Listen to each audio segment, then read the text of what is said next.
नमस्कार आम आज बर्तमान आसीचु कलाहांडी जिलार थमुरामपुर ब्लॉक रो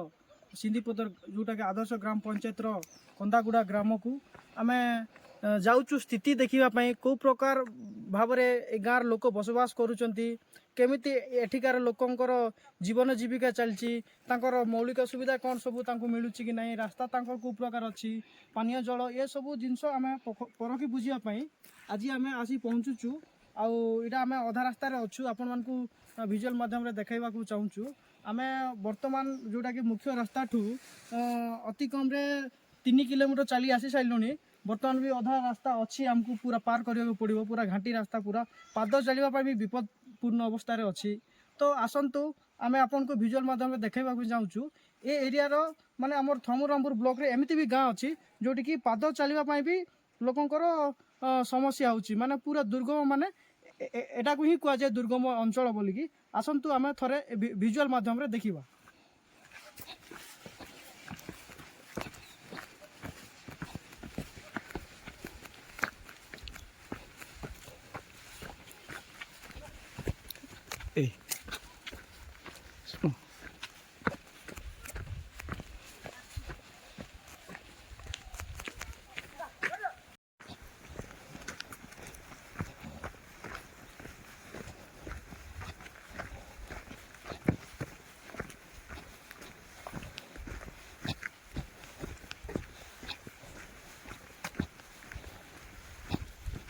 आपण मैंने देखिपे कौ प्रकार आम प्राकृतिक सौंदर्य कौ प्रकार अच्छी आपण मैंने देखु केड़े सुंदर सुंदर पहाड़ ए पहाड़ मझिरे लोक मैंने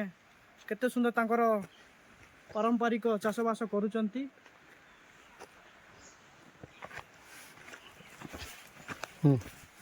आमको पूरा तलकू जावाक पड़ो आप देखिपे पूरा तलकू जावाक पड़ो पूरा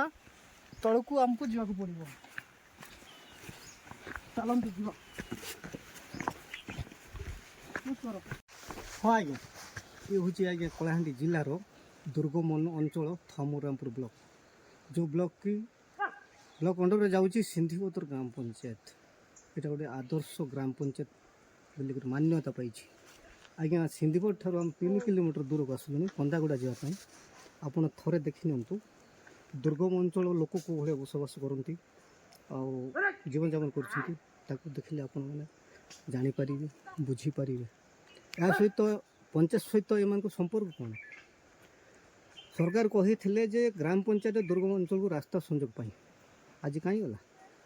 एम कौ भाया जाऊे पीडीएस चाउल बुढ़ाबुढ़ी भत्ता अन्य कार्यक्रम किसी सूचना पाइबापी आप चिंता करूँ आगे बढ़वा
तो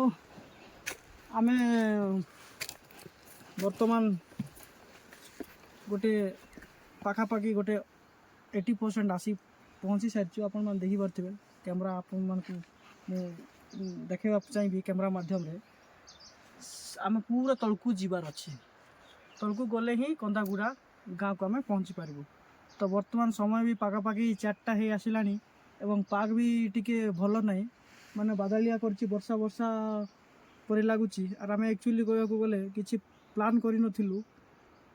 ସାଙ୍ଗରେ କିଛି ଖାଇବା ପାଇଁ କିମ୍ବା ପାନୀୟ ପିଇବା ପାଇଁ କିଛି ବ୍ୟବସ୍ଥା କରିନଥିଲୁ ଏଣୁ ଆମେ ଆପଣମାନଙ୍କୁ କ୍ଷମା ପ୍ରାର୍ଥନା କରୁଛୁ। ଆଉ ଆମେ ଏତିକିରୁ ହିଁ ବିରାମ ନେଉଛୁ, ଆମେ ଆଗକୁ ଯାଇପାରିବୁନି ଆଉ ସୁଟିଂ କରିବାର ବି ସମ୍ଭବ ନୁହଁ। ତ ଆମେ ପରବର୍ତ୍ତୀ ସମୟରେ ଆପଣମାନଙ୍କୁ ଡାଇରେକ୍ଟ ସିଧା ସେ ଗାଁକୁ ଯାଇକିରି ହିଁ ସେ ଗାଁର ଯାହା ପାରିପାର୍ଶ୍ୱିକ ଯାହା ବି ଅଛି ସ୍ଥିତିଟା ଆମେ ଆପଣମାନଙ୍କୁ ଦେଖାଇବା ପାଇଁ ଚେଷ୍ଟା କରିବୁ। ଆମେ ଏତିକିରେ ଆମର ଭିଜୁଆଲଟା ବନ୍ଦ କରିବୁ। ନମସ୍କାର। ହଁ ହଁ ଆଜ୍ଞା, ଆମେ ଖନ୍ଦା ଗୁଡ଼ାକୁ ଯିବା ଲାଗି ଚାହିଁଥିଲୁ, ପ୍ରୟାସ କରିଥିଲୁ। ବର୍ତ୍ତମାନ ସମୟ ଅପରାହ୍ନ ହେଇଯାଇଛି ଆଉ ସମୟ ଅଭାବ ଅଛି। ଆମେ ସେ ପିପିଆର୍ରେ ଲୋକେ ଆସିନୁ, କିନ୍ତୁ ଆମେ ଆସୁଥିଲୁ ଯିବା ପାଇଁ ଚେଷ୍ଟା କରୁଥିଲୁ। ଗାଁଟା ବହୁତ ଦୂର ଅଛି, ଯେଉଁଟାକି କ୍ୟାମେରା ମାଧ୍ୟମରେ ଦେଖେଇବି। ସେ ତଳେ ଯେଉଁ ଦିଶୁଛି କଳା ନା ଧଳା ପାହାଡ଼, ତା ପାଖରେ ସେ ଗାଁଟା ଅଛି। ସେ ଗାଁକୁ ଯିବା ଲାଗି ସମୟ ହେଲେ ପରବର୍ତ୍ତୀ ସମୟରେ ଆପଣଙ୍କୁ ସେ ଗାଁକୁ ଯାଇକରି ସବୁ ବିବରଣୀ ପ୍ରଦାନ କରି ନମସ୍କାର ରହୁଛୁ।